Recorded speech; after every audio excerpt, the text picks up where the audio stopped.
Hey friends, it's Exo Man, and today I'm going to show you how I go about changing a fuel line on my MS290 chainsaw. This chainsaw, I think I bought this about 10 years ago for about $750, and it has been great. I have conquered many trees with this bad boy. It's a farm boss, baby. So this would be for a larger, larger trees. Not your. I have a limbing saw as well, but I'm going to move through this at a pretty good clip. But I'm going to be thorough in explaining everything I can, including how to set your saw for summer versus winter. But here's a few tools you'll need: some needle nose pliers, a brush or some compressed air, to clean if you have a bunch of dust inside your machine, an 8 millimeter socket, and a screwdriver or some kind of blunt instrument to move the. Good Banshee Moon coffee. You need a little coffee to be motivated. All right, so let's get this thing opened up. I'm gonna take this cover off, and pretty good filter. I've replaced this not too long ago, so we're not going to be replacing that. We're just going to be doing these two parts, the fuel filter and the fuel line. And listen, don't be daunted by this. This is not difficult. It's just you have to know the steps. It's just very, very doable for any of you to do at home yourself. So let's just get this off of here, this fuel filter. I love the way these are set up, because these just stay with the filter. You don't have to worry about losing your bolts, your connectors. Like I say, this is just one piece. Okay, that's good on both sides. And then we're going to take off the fuel filter.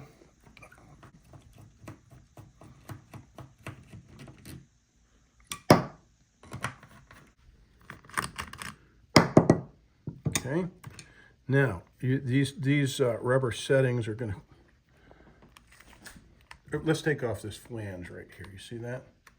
Pop that off and put it over here. We'll start freeing our carburetor. Well, first what we want to do is take off this throttle linkage.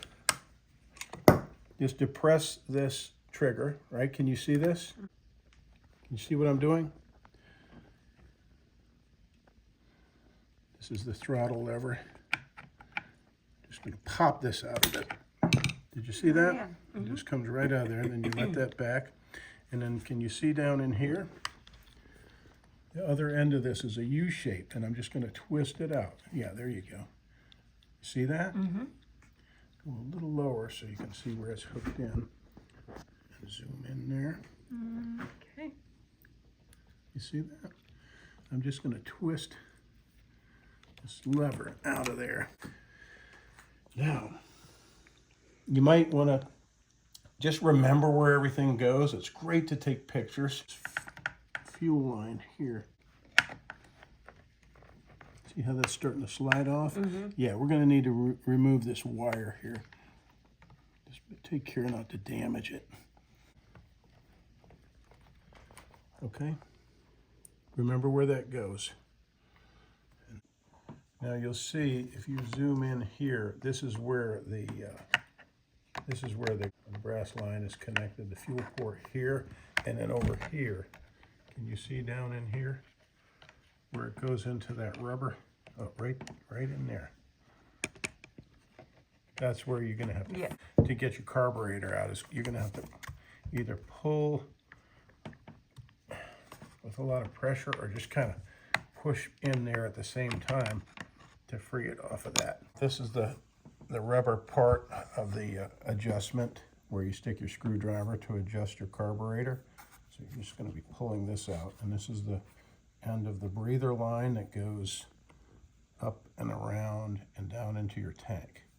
So all this can just come out of here like so and off of there. Just kind of move that out of your way. And we're going to pull the fuel line connections off.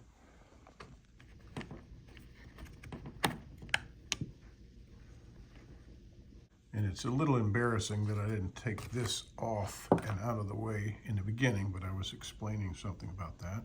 But you want to have clearance and light. And then you'll see where that goes in, the fuel line there. Those are coming out of the rubber part of the fuel line. Okay, so that's kind of what you're going to do to get freed up. You see that there? Okay. You see this one here? Okay. That's what we're going to be pulling out from down here. Now, if you look down in there, you'll see where it goes in. And you'll see that rubber, where it goes in, it's got a notch. Notch is facing forward. I'll show you on the actual field, on the actual line. That notch right there, by the tip of my thumb. That's going to be facing forward when you're done, so that your fuel line is in the proper position. Just like that. When I pull that fuel line out of there, what I'm basically doing, I just want you to see the anatomy of this. This is the top part that I told you this notch goes forward. You're going to be pressing this down in and pulling with needle nose from the inside of your gas tank, not as hard as it sounds. You see that? Can you see that? This grommet is going to pop down through the housing into the interior of the fuel tank, and this top grommet will be on the top. You see? Does that make sense? So now, first of all, we're going to open the fuel tank here, right? And we're going to reach in here and grab, I can't really see it. Okay, there it is. Let me get this out of the way. Pretty This dark in there. pops out like this. Okay, we get that.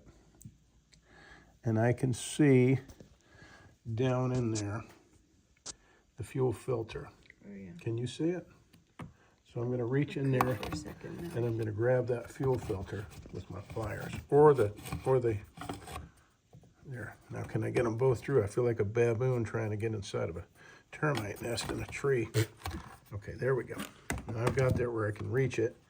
Just take your fuel filter off. That's cute. That step is complete. Now we come back up here and we start pulling to free up this, pull this line out completely. And we're going to see where it's leaking, hopefully. Get this wire out of the, don't yank your wire. Okay. Voila. Ta-da! Don't get it in Now? your coffee. See. Okay, and Oh, there, yeah, there it there's your hole. This is what happens. This is why your saw won't run, because the gas is just, the air, it's not, there's no vacuum. It's just pulling through there instead of gas through here, you're pulling air through there and your saw won't run. Okay, and it's crimped there. Lest you forget, this is going right back in. So that goes out. Garbage. Okay. I'll just drop this down in there. Push that down in there. A lot of experience doing stuff like this. Can you see how I have that down in there? There we go. Now we're just going to try to push that. It might help you to put a little bit of oil on there to get it to go in. You definitely don't want to puncture it at this point. And they, a lot of people are going to tell you to get original equipment because the fuel line will last a lot longer, and you don't want to do this every year or two. So just push that down, and if it's not situating, you can take your pliers and pull it at the same time. Okay? Pull down here and push from up here, just so you're not pushing too hard and damaging your line. Okay, so now we have that seated down in there, and just remember to have the notch forward like we discussed earlier. And then you're going to position this back in here. Okay, there we go. Stick your filter in there. Don't drop it or you'll have to fish it out again. Gotta really pull on it here. Again, you might need a little bit of oil.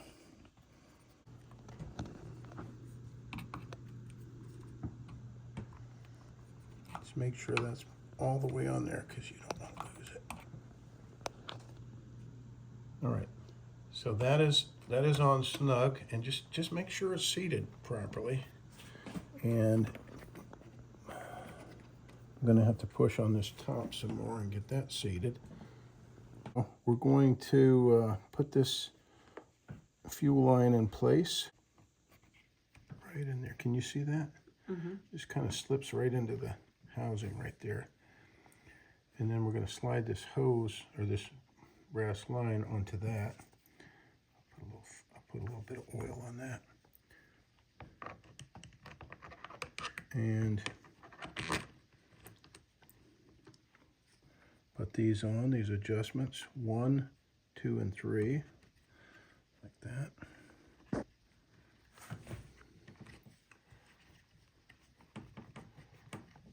Okay. This goes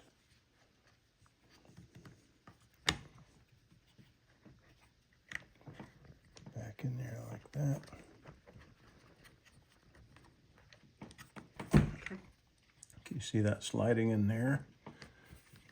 Make sure that goes in. Make sure it glides in back there. Okay, both sides of the carburetor have slid in the brass line. Okay, now we need to get this back in place.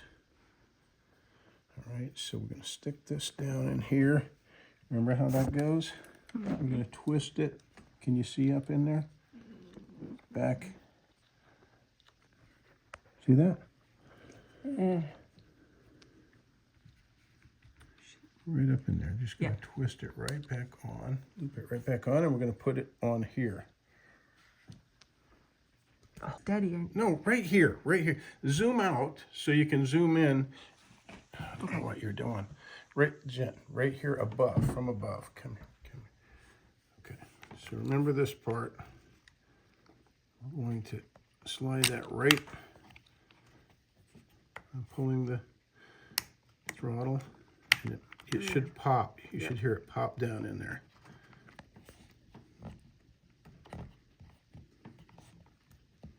Nope. It looks like it's about to. There we go. All right, that's in there. Now we want to put our wire back in position here.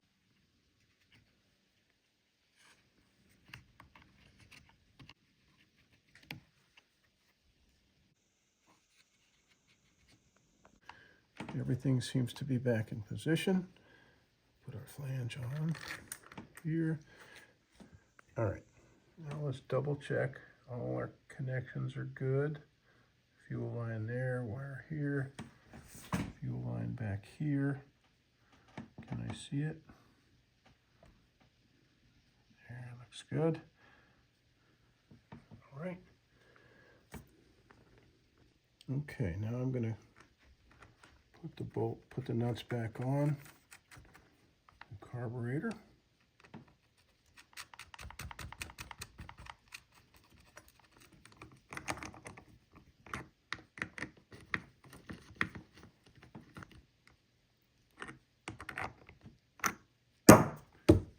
All right, and we're going to put this back on.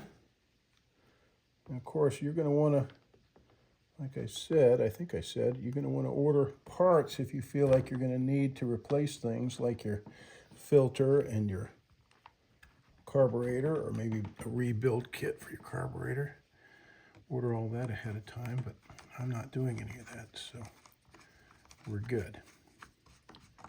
Now, as promised, I said I would show you how to make adjustments for the winter and summer. Probably should have done that before I put this filter back on.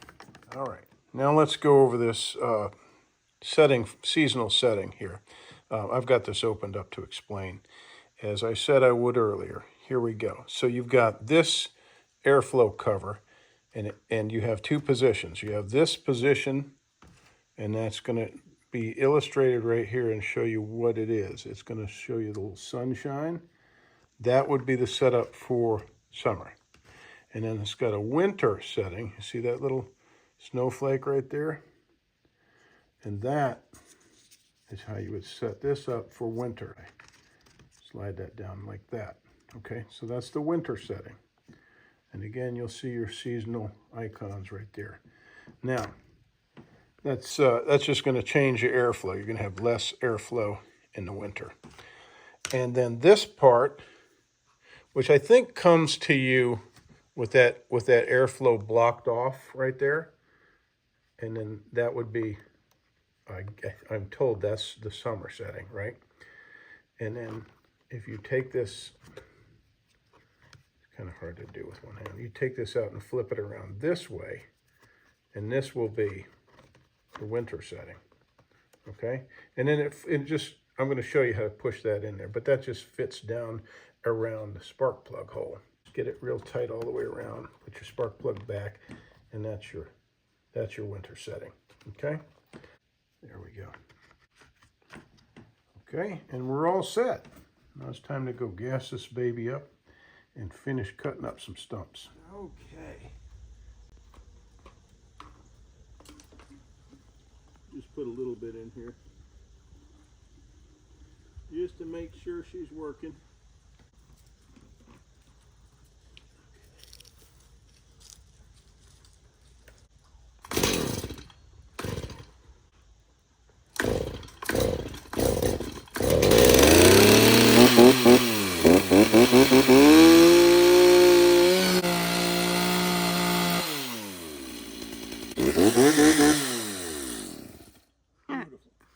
Very good. Nice work, Bird.